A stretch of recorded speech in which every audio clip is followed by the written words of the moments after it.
The general form of therapy is essentially that we are given a thing to do as a therapist, a trick. We're given some kind of trick, or we learn some kind of trick, and then we perform this trick under the right circumstances. We do the thing. Now, it's very hard to explain what is wrong with this, why this is not helpful within the context of therapy. If I've got a leaking pipe and I call a plumber and the plumber does the thing that plumbers do, and fixes the pipe, that is helpful. If the plumber did anything else, I would be rather disappointed. If the plumber in question comes around and engages me in an existential discussion about existential stuff, I'd be disappointed because that's all very well, but the water's rising, and what are we doing about it? But psychological therapy and plumbing are two very different things. And this is the point that I think we don't get. We really, really don't get it.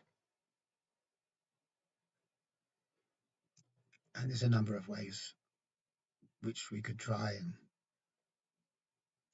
fill that out a little bit more, just explain why the whole thing is just so preposterous. One thing we could say is just to talk about reality, which is a bit of a sweeping statement for anyone to come out with stuff about reality. But the thing about reality is, reality isn't a thing. Things exist in reality. Reality is not a thing. And the reason it's not a thing is because we could say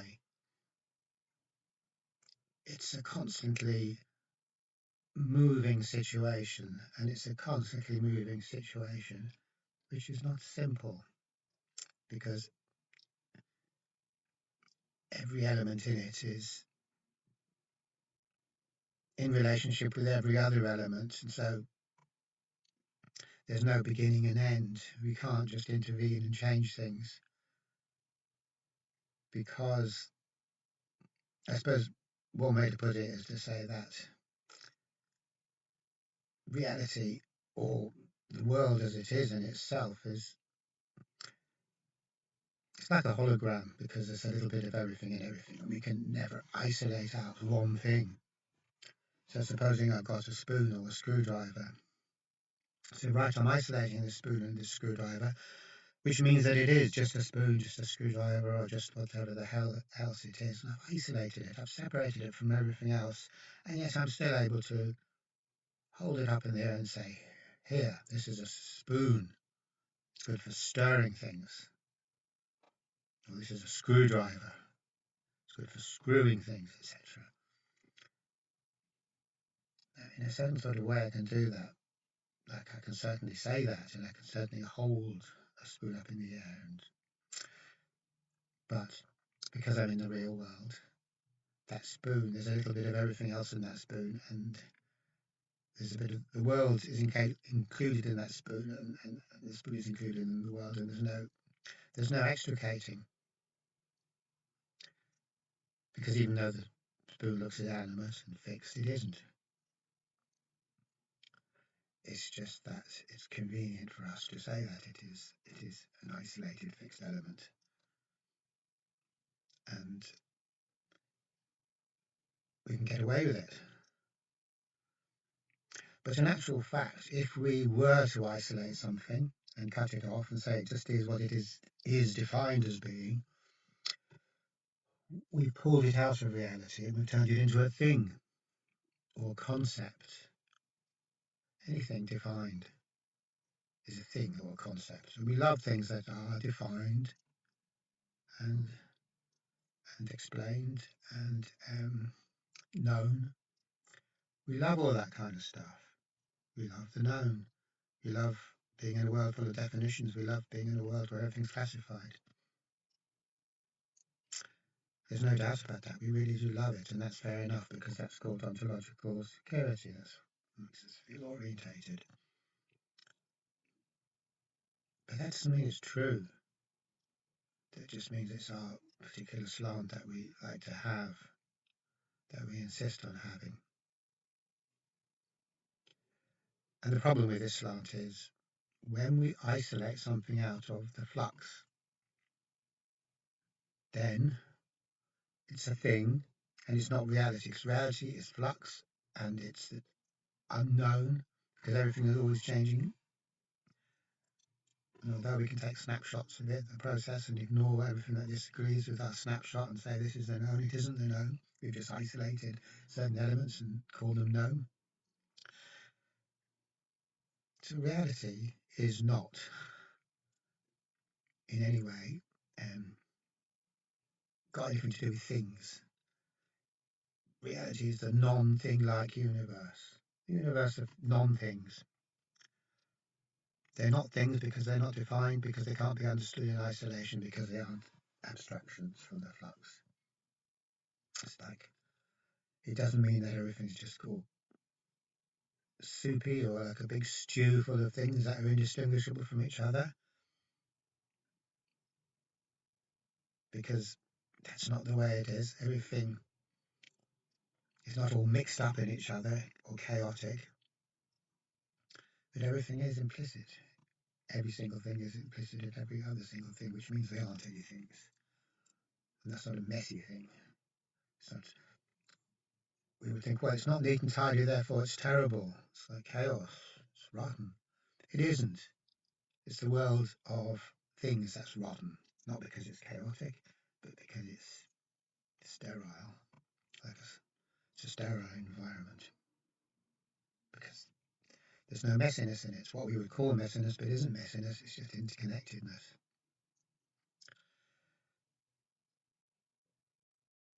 So we could say, okay, it's okay to talk about a pipe as being a pipe, which is a thing, and say it's a pipe thing. And I'm going to get the plumber to do the trick that the plumbers do to fix the broken pipe thing. And we get away with that. We get away with it perfectly well. So we're not even going to argue about the fact that we need a more holistic approach for that, because we don't. We get away without it. But it's not the same in the case of psychology or in the case of psychological therapy. We can't afford to pretend that it's all going to happen in the world of things, so that I am the therapist thing, and I'm going to do the therapist type trick that I learned. I'm going to perform it, and the client is a client thing, all things, all known. And then we're all very cocky about that, because here we are in the world of the known, and I know the names for things, I know jargon, I know terminology, I know technical terminology, and I can come out with it and I'm blue in the face. And you'd be blue in the face too, probably, after a while. That's what this technical terminology does, after all. It starves us of oxygen, the oxygen of reality. But no, that isn't the real situation. The real situation is, here we are in this flux. Here we are in the hologrammatic universe. It's not so easy for our thinking minds to process, but that doesn't mean it isn't true. It just means we don't like to go there. We prefer to go into the domain of the known and solve all our problems within that unreal context. But when it comes to psychological therapies, we can't afford to simplify things like that. We can't afford to play some game where it's just a matter of doing the thing. Because we're in this universe where there are no things, no abstract, isolated things to relate to, and there are no things as in tricks that we can do to get things to be the way that we want them to be. All of that's gone out of the window. There isn't even a therapist and a client. It's just two things, subject, object, basic polarity there. There isn't that.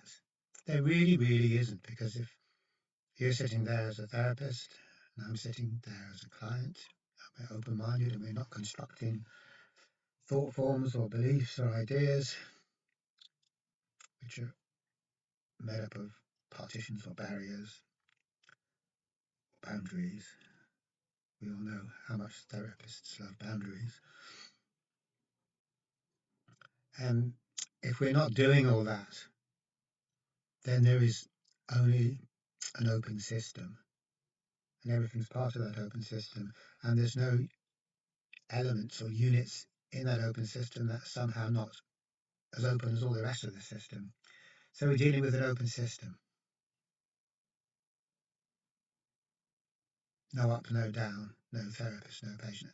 And that might sound fanciful, and because, philosophy, it's pure philosophy. It's no good for anything. It's just philosophize. Yeah, whatever. It sounds pretty. It sounds nice, maybe. But what the good? What the hell good is it? What does it do? But again, this is if we do take that line, which a lot of people would take, we're just being preposterous because whether we like it or not, everything is an open system. That's just the way it is. And we can't oversimplify it, and we can't have these neat little tricks, little things we do. We absolutely can't. And another way of saying that is just to say every time we're in the so-called therapeutic situation, which is really just two people communicating in an open way without any agendas, not locked into a mechanical game-like interaction where you do this and I say that, and how's the weather, and it's not bad, it's pretty bad. It's not that. It is whenever you get two human beings in genuine communication, that is therapeutic, we could say, because there's change happening. But there's no rules. There's no rules for the change. There's no rules for how we're going to make the change come about. If there were rules, there'd be no change. Rules means no change. That's what a rule is. This means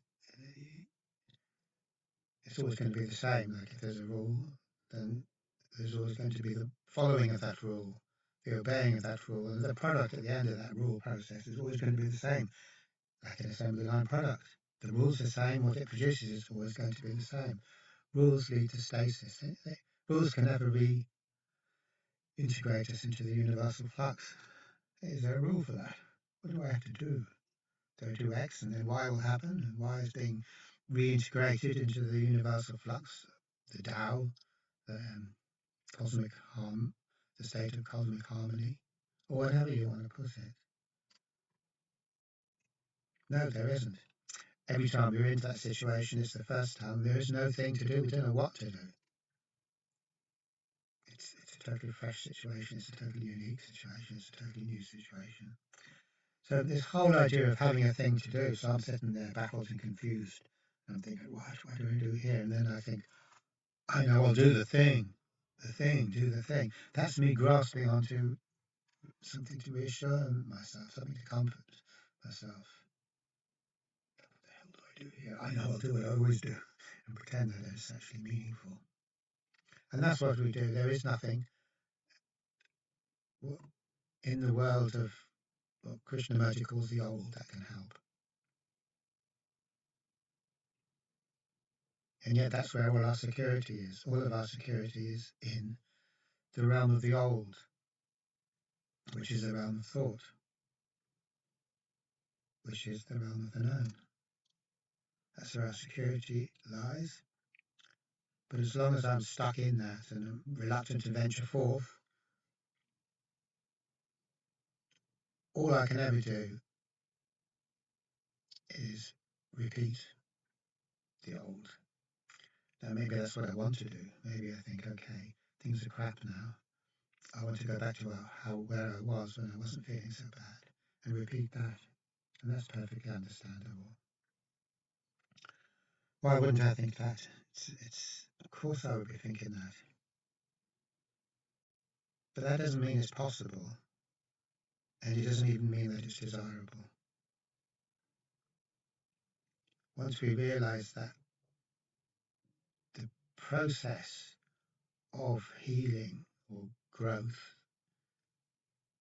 is moving away from the old, always moving away from the old, then we realise there's nothing we can do to help that process on its way or to ensure that it happens, goes down certain tracks or in a certain direction that we want it to go down. So there's nothing so stripping of our expertise, stripping of our self-confidence and authority, all the rest of it. When you're plunged into the new, there is no expertise, there is no professional qualification. There is none of us are qualified to move into the new. There's no one that you will meet anywhere, no matter where you go, will you meet someone who has a proper qualification for moving into the into the new, or moving out of the old. Because each person, each one of us, doesn't have to be a person. I don't want to be person-centered, personistically prejudiced. All of us, we're like newborn babies when we move into the new. We don't know nothing. We don't know what to do. We don't know what's helpful or not helpful. We don't even know, like, helpful to what. We don't even know what the what is, what the goal is. We don't know anything. Now that, at the same time, is an immensely fruitful and creative situation. It's completely unhampered, completely unconstrained. Anything could come out of that degree of wholeheartedness. We're not holding back at all with one foot in there, one foot on in the terra firma of the known, and the other one tentatively dipping our toes in the unknown and thinking, oh God, it's nice, but I don't want to jump in completely. So we're all on an equal footing, and we're all completely vulnerable, and we don't know what we're doing, and that is potentially hugely creative, and anything can come out of it. But at the same time, it's a risk. It's a personal risk because we don't know what's going to come out of it. We have no research to say, well, if I do this, this will happen because the research said it, because it's best practice. So as soon as we use words like this, we can see that we're assessed with caution and precedence, almost like a judge or a lawyer might be obsessed with precedence. Oh, well, in such and such person, such and such, this happened, that happened.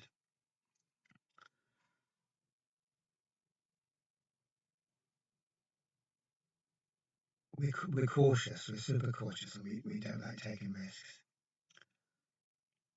And we don't know how to take a risk. There's no method for taking a risk, tried and approved method of taking a risk, because at the risk of stating the obvious, if it was a tried and trusted method, it wouldn't be a risk. A risk is a risk because there's no tried and trusted in it. And that means that if I'm just in this space of 100% risk, there's no guarantees. There's no best practice. There's no I know what I'm doing here, or there's no cover for ourselves in that way. And there's no way to have this narrative, well, this is evidence-based. Because the whole thing about evidence, and we're so obsessed with evidence, which is fine in some areas, but when it comes to the cutting edge of psychology or psychological therapy, it's all about breaking into the new. It's all about risk. That is the whole thing. Risk on the one side and our chronic avoidance of risk. So that's what life itself comes down to. The chronic avoidance of risk, which is how we deny our true nature, because our true nature is to move beyond the known or move beyond the old is what causes our mental suffering. And that's kind of a sweeping statement. But I think it's justified. Okay, mental suffering can come about for lots of reasons. But if we look at everyone that's developed a chronic pattern of mental suffering, you can say it's not just that this bad thing happened, because it's a chronic pattern. What we can say is that there's a pattern of avoiding risk which is causing suffering. And any psychotherapist would be happy to agree with that. So the root cause of our distress is risk avoidance, avoidance of the new, avoidance of the unknown, which is what reality is. We prefer to swim around and around in the goldfish bowl of the known, and that's what we do. But that causes, doesn't just cause it, it is unendurable suffering that gets to the point where it is unendurable, and then what do we do? But the whole idea that now we can have therapies that are kind of based on research, this helps.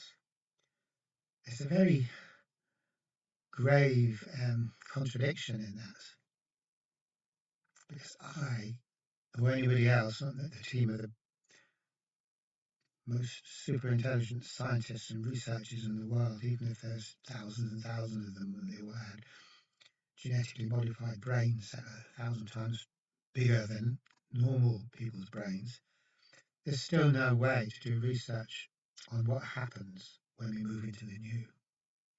Even if you had a million super big dome super scientists from the future, or their brains linked up to some massive kind of network, and they're all puzzling away, they still cannot either theorize what moving into the new is going to be, or have a theory about it, or say anything about it at all, because there's absolutely nothing that can be said, nothing that can be guessed.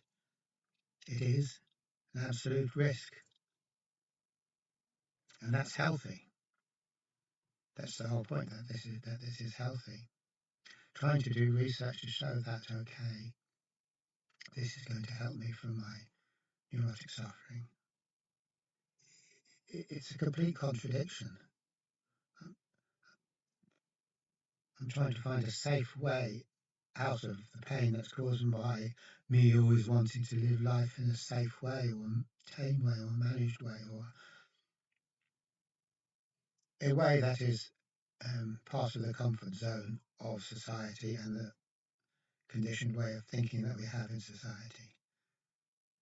So even though we don't come anywhere near close to seeing it, there's a massive contradiction here, because what's really going to help us, it's got nothing to do with evidence-based practice, nothing at all. Stepping into the new, there's no research at all in that, because research is always comparing stuff to ideas and standards and theories that we have, and comparing two things, and if they match, we say yes. Research has proven, experts have shown. We can say that. But when we move into the new, there's nothing to compare anything with. There's no comparison. So this is the realm of zero comparisons.